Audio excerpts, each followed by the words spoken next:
మీకు భగవద్గీత తెలుసు కదా? యాహ్!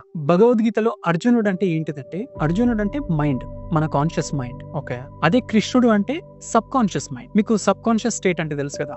మనకు తెలియకుండానే కొన్ని పనులు జరిగిపోవడం Yeah. మనం చేస్తుంటాం. అవి అలాగే జరిగిపోతుంటాయి కూడా. మనకు నారాయణుడు మనల్ని కాపాడుతుంటాడు, మన వెంటే ఉంటాడని అంటారు కదా. అవునవును. మన సబ్ కాన్షియస్ మైండ్ అనేది మనకు తెలియకుండా మన కోసం పనిచేస్తుంది అనమాట. మనం స్పిరిచువల్ గా ఉండడం అంటే ఏంటంటే సబ్ కాన్షియస్ స్టేట్ లో నేచర్ ఇంటెలిజెన్స్ తో కనెక్ట్ అవ్వడం. ఆ విధంగా మన మైండ్ కి ఎన్నో రకాల ఆన్సర్స్ అనేవి దొరుకుతాయి. మన మైండ్ కూడా ఎంతో షార్ప్ అవుతుంది, ఒక క్లారిటీ అనేది వస్తుంది. భగవద్గీతకు కరెక్ట్ మీనింగ్ ఏంటంటే, భగవంతుడు తాను ఏ విధంగా ఈ యూనివర్స్ ని నడిపిస్తున్నాడో, అంటే కొన్ని నేచర్ లాస్ ఆధారంగా నడిపిస్తున్నాడో, ఆ గీత ఆధారంగా మనం నడుచుకోవడం. తాను దారి చూపిస్తున్నాడు, ఆ దారిలో మనం నడవాలి అని అర్థం. అయితే భగవంతుడు అంటే ఈ నేచర్ ని మనం అడగాలి. లైక్ ఏ ప్రాంప్ట్, మనకు ఫలానా డౌట్ ఉంది, దానికి ఆన్సర్ కావాలి అని. మన మైండ్ ని నేచర్ చెప్పేది వినేలాగా చేసుకుంటే, ఎలా అంటే అర్జునుడు లాగా అనమాట. శ్రీకృష్ణుడి క్వశ్చన్స్ అడుగుతాడు కదా, అవును.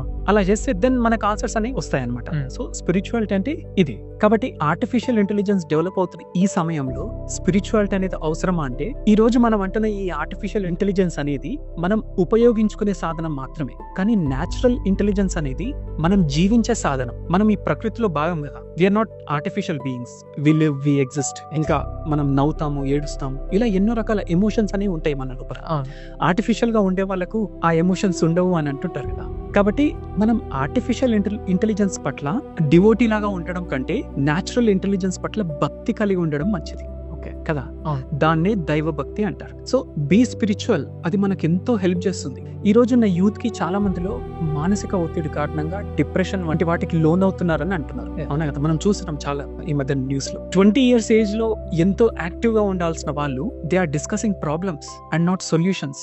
ప్రాబ్లం వస్తే దాన్ని కరెక్షన్ చేసుకోవడం కంటే మెంటల్ గా ఆ ప్రాబ్లమ్స్ ని మైండ్ లో రిపీట్ చేసుకొని ఇంకా ప్రాబ్లమ్స్ ని పెద్దగా చేసుకుంటున్నారు. అయితే మన బిహేవియర్ లో, ఇంకా మన థింకింగ్ లో, మన యాక్షన్స్, మన డిసిషన్స్, ఇలాంటి వాటిలో మనం మెచ్యూర్డ్ గా నిర్ణయాలు తీసుకోవాలంటే స్పిరిచువాలిటీని మన లైఫ్ లో భాగం చేసుకోవాలి. కాబట్టి explore the intelligence of this nature. Science అంటే ఇదే. నిజానికి పుస్తకాల్లో రాసింది, లాబొరేటరీస్ లో కనుగొన్నది మాత్రమే సైన్స్ అంటారు. మన ఇంటెలిజెన్స్ ఆధారంగా లాజికల్ రీజనింగ్ ద్వారా కొత్త వాటిని మనం మానసికంగా డిస్కవర్ చేయడం, అది ఇన్వెన్షన్స్, ఇన్నోవేషన్స్ వైపు దారితీస్తుంది. వేదాల్లో డీప్ సైన్స్ ఉంది కదా. ఎస్. వాళ్ళకి ఇదంతా ఎట్లా తెలిసిందంటారు అంటే, వాళ్ళు నేచర్ ఇంటెలిజెన్స్ తో కనెక్ట్ అయ్యి ఆ విషయాలను కనుగొని వాటిని వేదాల రూపంలో మనకు పంచుకున్నారు. స్పిరిచువాలిటీకి ఒక బేసిక్ డెఫినేషన్ అన్నమాట ఇది. ఓకే.